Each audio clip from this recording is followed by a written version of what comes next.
Which of the following is not true? A. A sea turtle from China was found in Changhua, Taiwan. B. Humanity learned about electricity from fish. Or C. Taiwan does not have otters. Keep listening to Formosa Fauna to find out. Spend the next 20 minutes feeding your brain with Formosa Fauna so you can become smarter than all of your friends.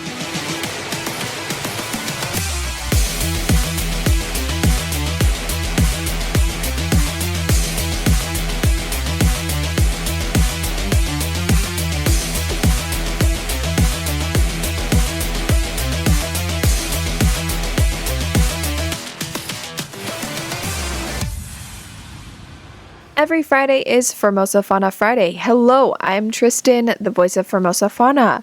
I love animals and I love talking about them. If you're even remotely curious about the animal kingdom, you're in the right place.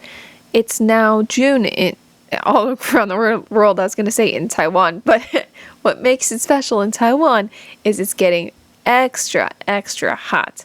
While most people have been complaining about the heat, and I totally understand, it is not very people-friendly.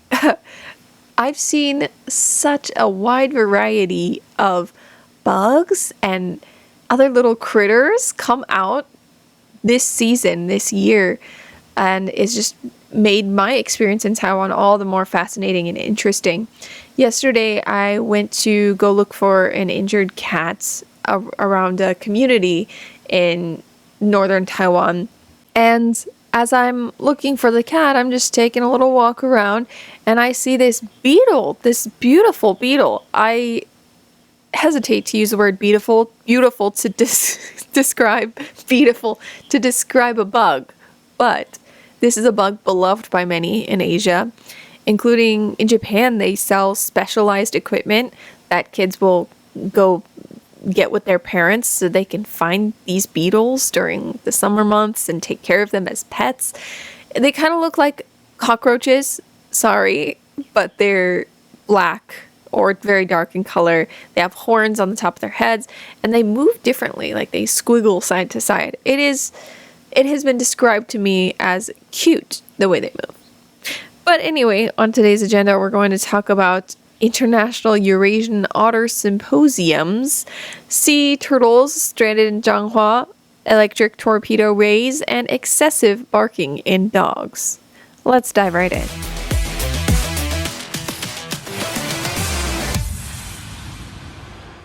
Conservationists and local officials gathered in Jinmen for an international symposium focused on protecting Eurasian otters, whose only stable population in Taiwan remains on the offshore island of Jinmen. The event, organized by the Forestry and Nature Conservation Agency, Jinmen County government, and environmental groups, examined how to balance growing ecotourism with wildlife protection efforts. Researchers warned that increased tourism centered on around the otters is placing additional pressure on the animals. Yuan Shouli of the Formosan Wild Sound Conservation Science Center said some tour operators bringing visitors into otter habitats at night, using lights and creating noise that this can all disrupt the animals' regular behavior. Yuan said some guides lack sufficient ecological training and may bring visitors to inappropriate locations or conduct tours during sensitive periods for the species. He called on local authorities to establish a professional certification system for ecotourism guidelines and improve public education about otter conservation. He also proposed creating exhibition spaces featuring otter research and photography so tourists could still have a meaningful experience even if they do not encounter the animals in the wild. Yuan said otters should not simply be treated as tourism mascots, but as an important ecological resource requiring stronger habitat protection and long-term conservation planning. Deputy Jinmen County Magistrate Chen Xianglin said the county government supports pursuing an ecotourism certification system and would work with conservation organizations and tourism authorities to gradually implement related measures. Chen said earlier plans to build an otter enclosure had been abandoned. Instead, the county is considering using existing facilities along with interactive technologies such as augmented reality exhibits to help educate the public about the species.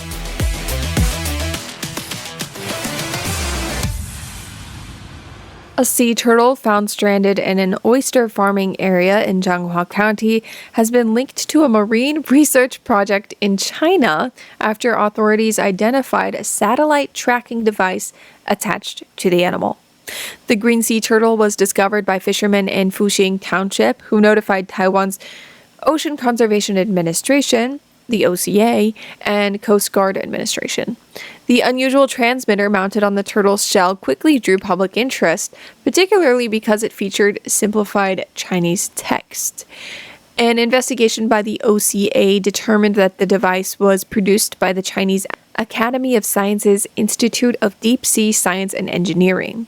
Officials later traced the turtle to Guangdong province, where it had been raised at the Huidong Port Sea Turtle Reserve before being released into the wild on May 21st as a part of a tracking program. According to the OCA, the transmitter's purpose is to collect location information that researchers can use to study sea turtle migration routes, habitat use, and movement patterns. The agency said there was no indication that the equipment served any function beyond scientific monitoring. The turtle was reportedly found trapped in an oyster shed near the shoreline in Fubao village. After the discovery was reported, a local resident transported the animal by oyster truck to the village chief's farmhouse while authorities arranged for specialists to examine it. Isn't that interesting? Village chief. That is a specific position that I've only heard of in Taiwan, and it exists in all of the villages. There's a village chief where I live too. And oftentimes, this is just a little cultural blurb, but oftentimes, like if there are disputes between neighbors, sometimes people will use the village chief as like a mediator. They'll say, if you don't cut this out, I'm going to call for the village chief. So in case you heard that in passing and you were curious, village chief is a real thing. So marine conservation experts and Coast Guard personnel later inspected the turtle and began evaluating the turtle's condition. Officials said additional assessments will be needed before deciding whether it can be returned to the ocean or not. For the time being, the turtle has been transferred to a rehabilitation facility operated by the Taiwan Cetacean Society, where it will receive care while experts monitor its recovery.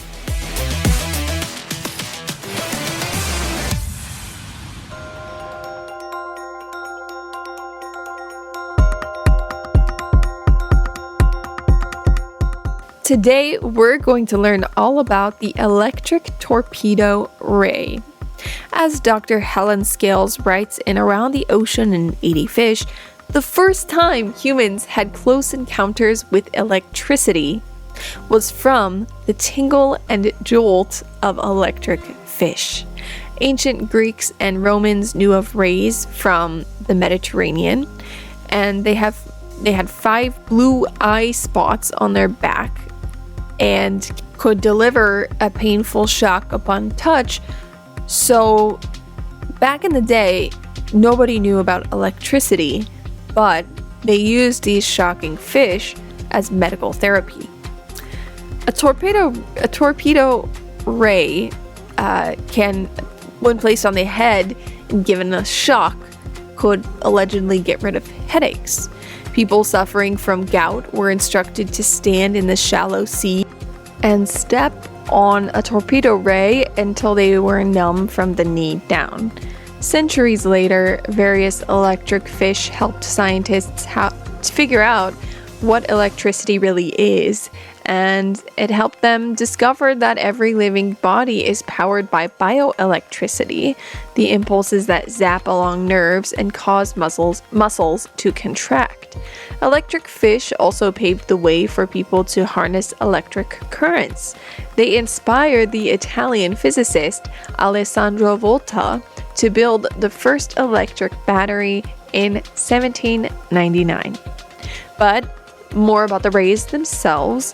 Electric rays hunt at night, hiding in the seabed and stunning prey with a 220-volt electric shock generated by a pair of kidney-shaped organs on either side of their body, evolved from modified muscles in their gills. These organs are packed with cells called electrolytes that have lost their ability to contract and instead push charged ions across the cell membranes. This builds up a stored electric charge like a battery, which can then be released all at once. There are dozens of electric rays in addition to the torpedoes, including numbfishes, sleeper rays, and coffin rays. There are also electric bony fish, such as the northern stargazers that live along the Atlantic coast of the United States and generate weak electric shocks between their eyes. Living in freshwaters, there are electric catfish. I didn't know those existed. Electric catfish, electric elephant fish, and many knife fish. The ability to emit an electric charge has evolved on at least 6 separate occasions among distantly related fish.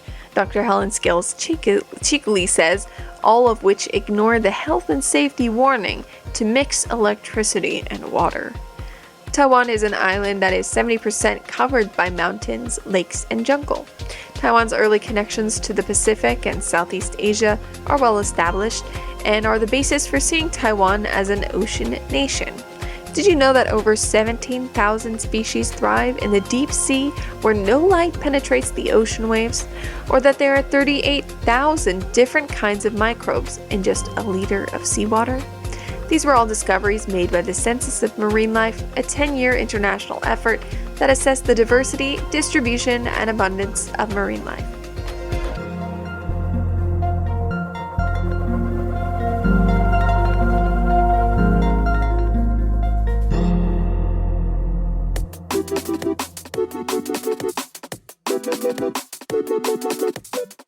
Excessive barking. Not the alert bark or too alert barks that dogs make, but incessant barking that can go on for minutes or even up to an hour, oftentimes with no apparent reason, driving owners crazy. What can you do about excessive barking? This segment of the show will teach listeners just like you how to train dogs. Starting with the basics, tune in each episode and you'll eventually be able to do just about anything as far as training goes. I'm referring to Zach George's Guide to a Well-Behaved Dog for this section because he's a real professional dog trainer. Dogs bark as a way to communicate. They bark to greet people, and they bark when they're excited and want your attention. They also bark when they are concerned or afraid. A lot of us depend on our dogs to bark, alerting us when someone or something is nearby. Dogs are uniquely qualified to do that, Zach George says, because they are particularly aware of their surroundings in ways that we are not. While humans typically can hear between 40 Hz and 20,000 Hz, depending on age and health, dogs can hear between 40 and 60,000. Dogs' ears have more mobility than human ears on top of that, and are often shaped in a way that helps with hearing. Yet, many dogs don't know that we don't want to be alerted to every single thing they detect.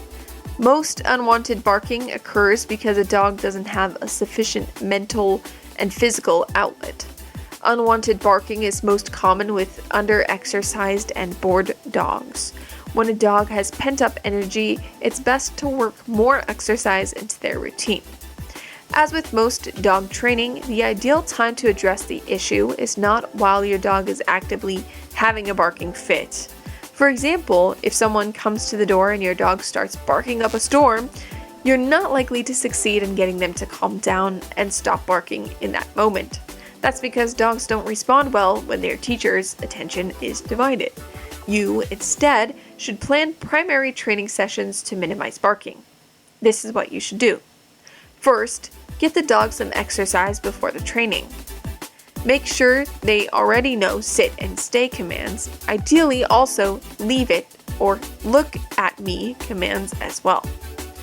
Next, set up a situation where your dog typically might bark. Going back to that example of someone showing up at the door, This might start from when they hear a knock. Have a friend knock on a door for you. Just one time. Immediately request that your dog keeps their attention on you with a look at me command. Then, when obeyed, reward them with a treat. With just one knock at the door, it should be relatively manageable to get them to respond. Then, work up to 2 knocks, repeating the rest of the process. Then, 3 knocks, all the way up until it's a regular knock someone might use, and a "hello, is anyone home?" thrown in there as well, for it to seem as authentic as possible. If it's something else, like let's say the vacuum that they bark at, try turning it on for just a second or two, then giving the command and rewarding them. Gradually work up that time to 1 minute, 2 minutes, and beyond. This is a very bite-sized piece of the training, hopefully nice and digestible. I don't currently live with any dogs, but find the knowledge widely applicable as I grew up with dogs, hear of people in my circle who are struggling to train their dogs, and run into stray dogs on my way home in Taiwan every day. So if you're like me and don't currently have a way to apply these methods, there's no telling when exactly they might come in handy.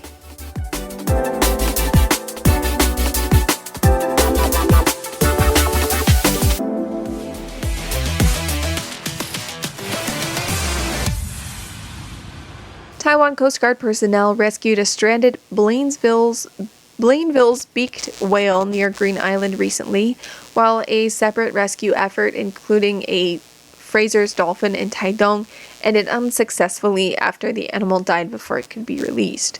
Authorities said residents discovered the beaked whale near Green Island's Shillong snorkeling area at about 9 a.m. Rescue teams responded by covering the animal with wet towels and monitoring its condition while preparing for release. The Ocean Conservation Administration said Blainville's beaked whales are rarely seen in Taiwan because they typically inhabit deep tropical waters. Only a small number of strandings involving the species have been previously recorded around Taiwan. Officials later used a recreational fishing vessel, ropes, and a canvas sling to tow the whale back into deeper waters, where it was successfully released. Rescue personnel continued monitoring the animal afterward. In a separate incident near Nantian Coastal Park in Taitung, rescuers responded to a stranded juvenile Fraser's dolphin. The dolphin died during rescue preparations before it can be returned to the ocean. The carcass will be sent to National Changhua University's Marine Biology and Cetacean Research Center for an autopsy to determine the cause of death.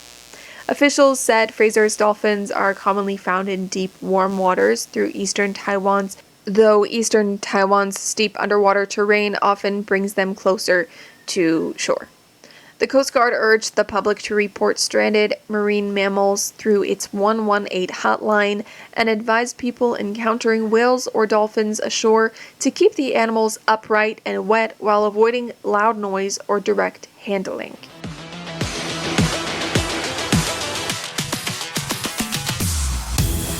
Making it to the end of an episode makes you a Formosa Fauna friend. Thank you for tuning in, friend. See you next time for Formosa Fauna Fridays here on Radio Taiwan International.